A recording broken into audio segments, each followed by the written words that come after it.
समय के साथ साथ आज जैसी व्यवस्था देखने को मिलती है, जो मेरा थॉट प्रोसेस है, और जहां मैंने बात की अध्यात्म की बात की, तो वहां पर जब मैं महसूस करता हूं तो देखता हूं कि आदि शंकराचार्य मुझे दूसरे मॉडल के रूप में, रोल मॉडल के रूप में मुझे प्रभावित करते हैं।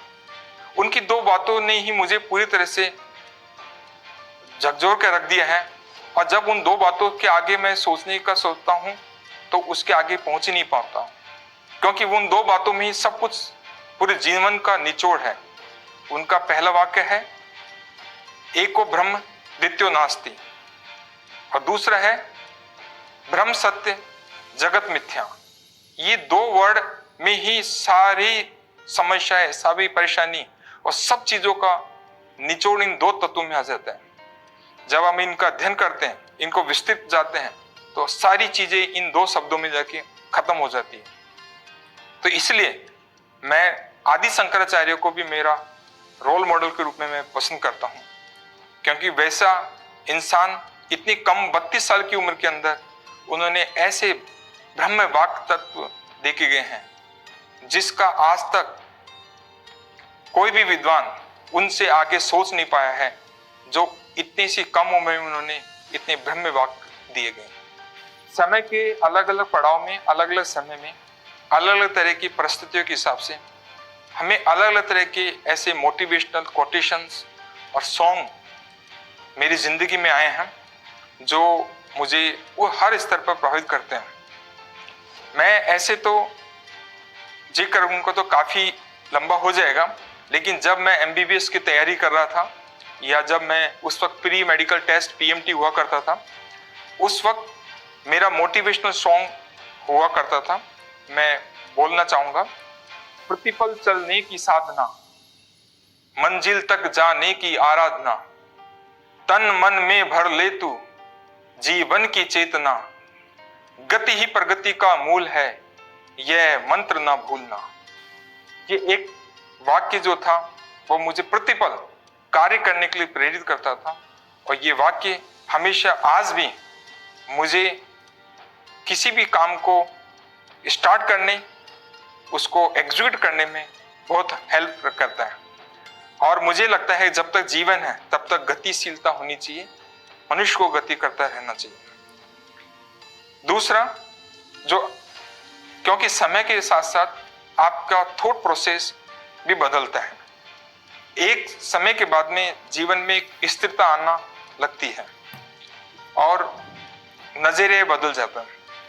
इसलिए आज के टाइम में मेरा जो गाना है वो ये है, आगे भी जाने न तू, पीछे भी जाने न तू, जो भी है बस यही एक पल है, जो भी है बस यही एक पल है।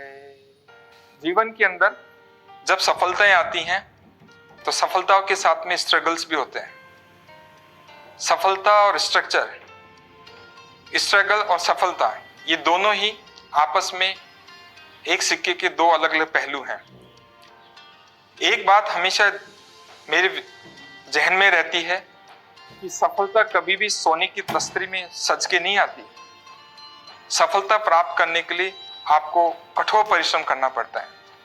जब कठोर परिश्रम करते हैं तभी आपके पास सफलता आती है। आज मैं इस मुकाम तक पहुंचा हूं तो इसके लिए, और इस ऐसे ऐसे अचीवमेंट्स मैंने प्राप्त किए हैं, इन अचीवमेंट्स के लिए मैंने काफी स्ट्रगल भी किया। लेकिन मैं मानता हूं कि सफलता तब तक फीकी है जब तक स्ट्रगल नहीं हो। जब स्ट्रगल होता है तो जीवन में मिठास आ जाती है, उस सफलता में मिठास आ जाती है।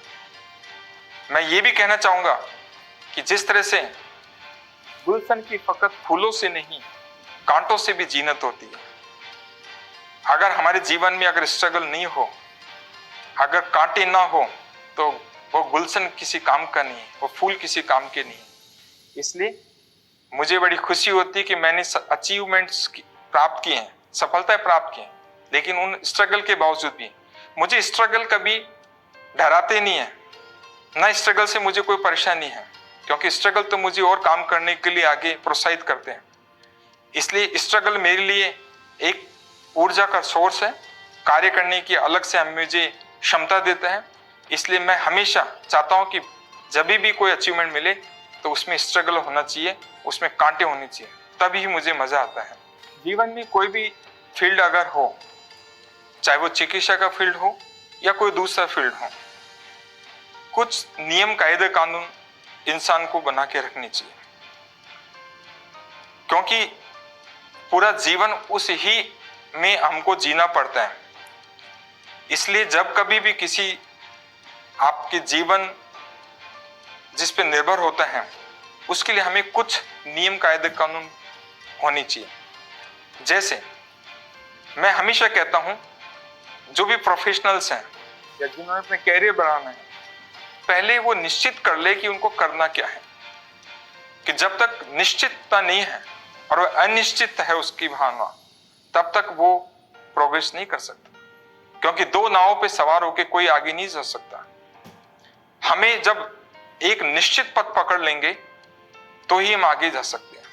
तो पहला मंत्र तो यही है कि आप अपने जो भी क्षेत्र है, जो भी विषय है, जिस भी प्रोफेशन में आप, तो उसको निश्चित बनाइए कि वो आपका निश्चित है, उसमें डामाडोल नहीं होना, अनिश्चित नहीं होना। दूसरा, जो भी आपका प्रोफेशन होता है उसमें बी फेथफुल होना चाहिए, हमें उस पर विश्वास करना चाहिए। ऐसा नहीं कुछ समय के बाद में हमारा विश्वास डामाडोल हो जाए,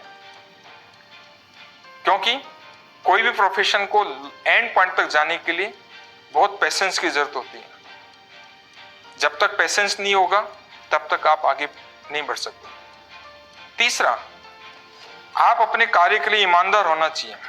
अगर आप अपने कार्य के लिए ईमानदार नहीं हैं और आप दुनिया के लिए, ये विशेष व्यक्ति को खुश करने के लिए अगर आप कार्य कर रहे हैं, तो ऑफ कोर्स वो आपका कार्य लंबे समय तक स्टेबल नहीं रहेगा।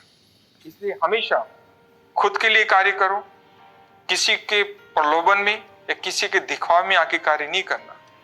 हमें बी पेशेंस, और सबसे बड़ा इंपॉर्टेंट बात, बी नेचुरल। हमको पहले हमने अपने आप को आइडेंटिफाई करना है कि हम कैसे हैं। जब आप अपने आप को आइडेंटिफाई कर लोगे, जो नेचुरल आपका प्रॉपर्टी है उस नेचुरल प्रॉपर्टी पे आप चलोगे, तो वो आपको हमेशा कंटिन्यूअस आपको इस पाथ पर रखेगा, आपको हमेशा डेविएशन होने की जरूरत नहीं पड़ेगी। इसलिए बी नेचुरल, जो आपका नेचर है उस नेचर के हिसाब से चलो। दुनिया में कैसा बिहेवियर लोग करते हैं उससे आपको फर्क नहीं पड़ना चाहिए। ये मूल मंत्र हर प्रोफेशनल के विद्यार्थियों को, व्यक्तियों को, मुझे लगता है फॉलो करना चाहिए, क्योंकि यही रूल्स मैंने अपने जीवन में अभी तक फॉलो किए हैं। मनुष्य को कुछ चीजों का ध्यान देना चाहिए। जैसे सबसे पहले उसको ये पहचानना चाहिए कि वो कौन है। व्यक्ति को अपने आप के बारे में पहले जानना चाहिए, उसका नेचर उसको जानना चाहिए, उसका बिहेवियर देखना चाहिए, उसकी कहाँ से आया है, कहाँ कैसा उसका एनवायरनमेंट है, कैसी परिस्थिति है, और उसकी कैपेसिटीज कितनी है। ये कैपेसिटीज का एनालिसिस हर व्यक्ति को करना चाहिए।